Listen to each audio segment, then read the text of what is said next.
بسم اللہ الرحمن الرحیم۔ صرف 5 منٹ کا مدرسہ قرآن و حدیث کی روشنی میں 263واں دن 23 رمضان المبارک۔ نمبر 1، اسلامی تاریخ۔ مسجد نبوی کی تعمیر۔ مدینہ طیبہ میں قیام کے بعد رسول اللہ صلی اللہ علیہ وسلم نے سب سے پہلے ایک مسجد کی تعمیر کی جسے مسجد نبوی سے جانا جاتا ہے، جہاں آپ صلی اللہ علیہ وسلم کا قیام تھا۔ اس سے ملی ہوئی 2 یتیم بچوں کی زمین تھی۔ آپ صلی اللہ علیہ وسلم نے اس کو مسجد کے لیے پسند فرمایا۔ ان دونوں بچوں نے اسے مفت پیش کرنا چاہا، مگر آپ صلی اللہ علیہ وسلم نے اسے قیمت دے کر خریدا۔ رسول اللہ صلی اللہ علیہ وسلم اور صحابہ رضی اللہ عنہم نے اپنے ہاتھوں سے اس مسجد کی تعمیر کی۔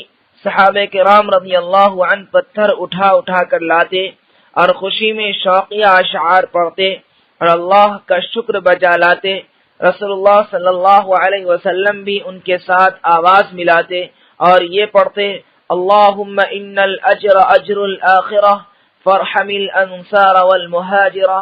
ترجمہ: اے اللہ، اصل اجرت تو آخرت کی اجرت ہے، اے اللہ انصار و مہاجرین پر رحم فرما۔ یہ مسجد اسلام کی سادگی کی سچی تصویر تھی۔ اس کی دیواریں کچی تھی، اس کے پائے کھجور کے تنے تھے، اس کی چھت کھجور کے پتے کے تھے، مگر اس کا امام اللہ کا نبی صلی اللہ علیہ وسلم اور اس کے مؤذن اور اس کے نمازی صحابہ کرام رضی اللہ عنہم جیسی مقدس ہستیاں تھیں۔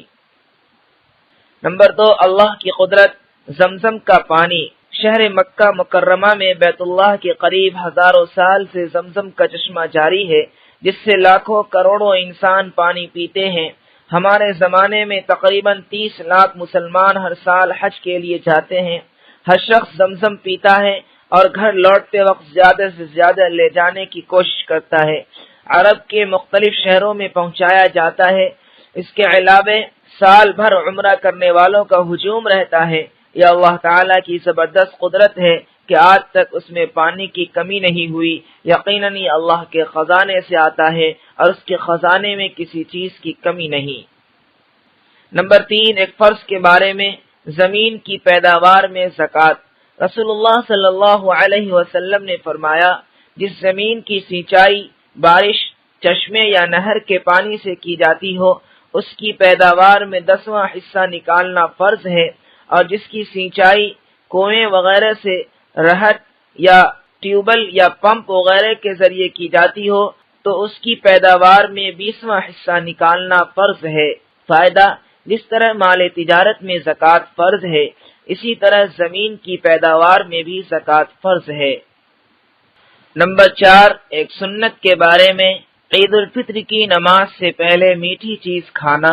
رسول اللہ صلی اللہ علیہ وسلم عید الفطر کے دن عیدگاہ جانے سے پہلے چند کھجوریں تناول فرماتے تھے اور ان کی تعداد طاق ہوتی تھی، یعنی 3، 5 یا 7 وغیرہ۔ نمبر 5، ایک اہم عمل کی فضیلت۔ کسی کو کپڑا پہنانا۔ رسول اللہ صلی اللہ علیہ وسلم نے فرمایا: جو شخص کسی کو کپڑا پہنائے تو جب تک وہ کپڑا اس کے بدن پر رہے گا، پہنانے والا اللہ کی حفاظت میں رہے گا۔ نمبر 6، ایک گناہ کے بارے میں۔ سود کی نحوست۔ رسول اللہ صلی اللہ علیہ وسلم نے فرمایا: سود کے 70 گناہ ہیں۔ سب سے کمتر درجہ ایسا ہے جیسے کوئی شخص اپنی ماں کے ساتھ زنا کرے۔ نمبر 7، دنیا کے بارے میں۔ دنیا آخرت کے مقابلے میں۔ رسول اللہ صلی اللہ علیہ وسلم نے فرمایا: اللہ کی قسم، دنیا آخرت کے مقابلے میں اتنی سی ہے کہ تم میں سے کوئی اپنی انگلی سمندر میں ڈالے، پھر نکالے اور دیکھے اس انگلی پر کتنا پانی لگا ہے۔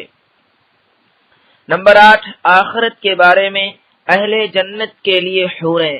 قرآن میں اللہ تعالیٰ فرماتا ہے: ان اہل جنت کے پاس نیچی نگاہ رکھنے والی بڑی بڑی آنکھوں والی حوریں ہوں گی۔ وہ حوریں صفائی میں ایسی ہوں گی گویا وہ چھپے ہوئے انڈے ہیں۔ نمبر 9، طب نبوی سے علاج۔ کھانے کے بعد انگلیاں چاٹنا۔ رسول اللہ صلی اللہ علیہ وسلم جب کھانا کھا لیتے تو اپنی تینوں انگلیوں کو چاٹتے۔ فائدہ: علامہ ابن قیم رحمۃ اللہ علیہ کہتے ہیں کہ کھانا کھانے کے بعد انگلیاں چاٹنا ہاضمہ کے لیے انتہائی مفید ہے۔ نمبر 10، قرآن کی نصیحت۔ قرآن میں اللہ تعالیٰ فرماتا ہے، بے شک اللہ اور اس کے فرشتے حضور صلی اللہ علیہ وسلم پر رحمت بھیجتے ہیں، اے ایمان والو تم بھی ان پر درود اور سلام بھیجا کرو۔